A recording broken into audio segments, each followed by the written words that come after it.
Some stuff you just got to get on camera. Doing this old Banshee, and what do you think of this? There should be no liquid in the stator side of the motor. This one's getting a full rebuild. Pulling it out, breaking it all down, see if there's anything left that's good in this motor. We'll port it, deck the head. Just a typical Ocotillo Glamis setup for the Southwest.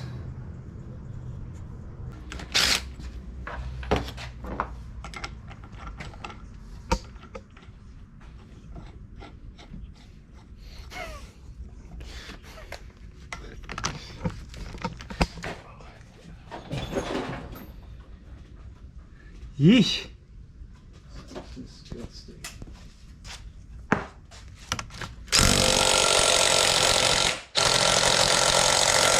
put up a fight. Give it a tap with the Thor hammer. You knew this was going to be a tough one.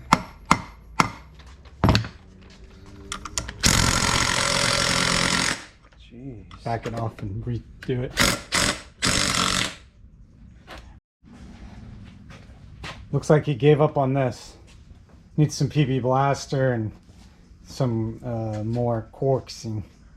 Schwartzing? Coaxing. This old one is on a 64.25. Look, maybe it had some problems at one time. There's a few dings in the head. It's not going to hurt anything.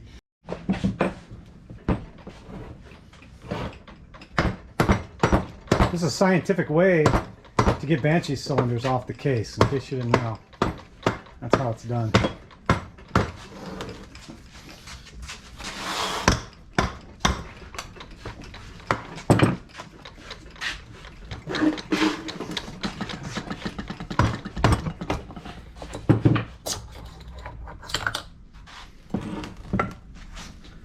That looks pretty. Mm-hmm. All right. Spin that thing. Let's see the.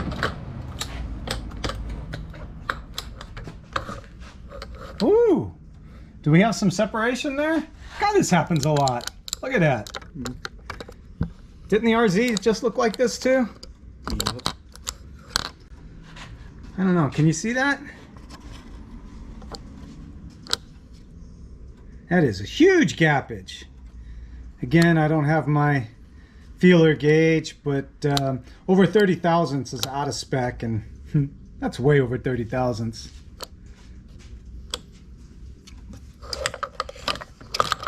So 64.25, and basically all stock, and this side looks fine. The other side is walking the web.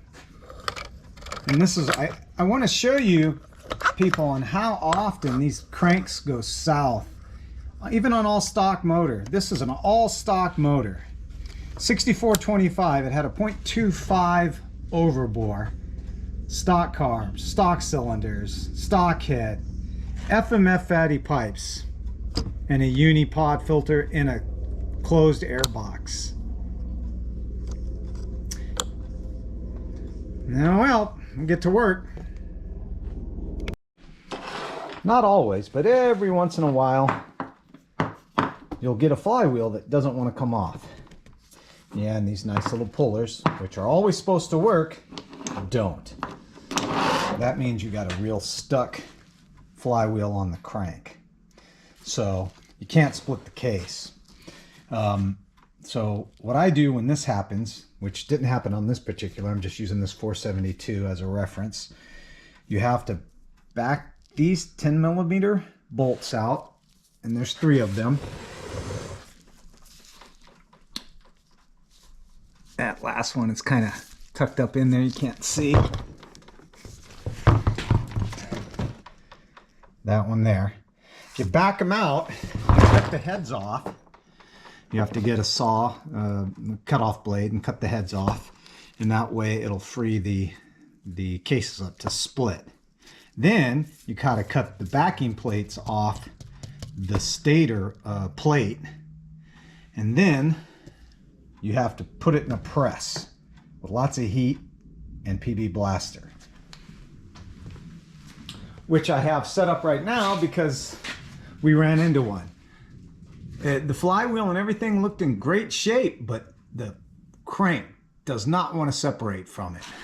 So it is held here in the press, and we are going to heat it and beat it until it comes out. Now the crank won't be any good after this, but he's upgrading to a 4mm crank. What we're trying to save is the $400 to $500 flywheels that these OEM flywheels cost, and the cost of the stator, which is usually about the same, $300, $400.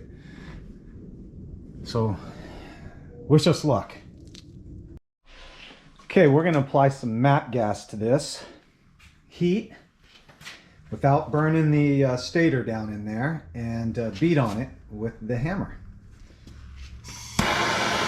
Takes a while. You'll need a couple minutes of heat on this thing, and sometimes you have to do it more than once. I think this is our second or third time doing this. That's our homemade catch basket there, just so it doesn't go bouncing all over the place.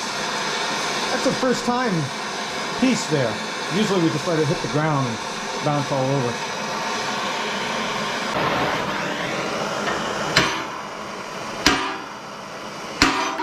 Son of a bitch.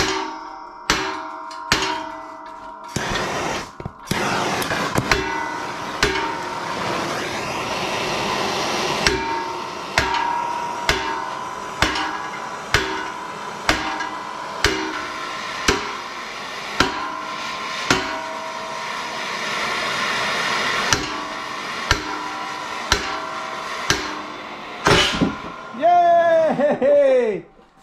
Woo! That took some beating, people. That's how you do it. Get that out of there before it catches the towels on fire. Because it's hot as hell. There you go. Get it off there. Now, let's undo this and show us how the flywheel looks. Grab a pair of gloves over there. Flip it over and get the stator out of there. We don't want it burning up. There we go. So, flywheel, stator. Rescued another one. We'll pull the resistance on it and make sure we didn't fry it, but it looks good.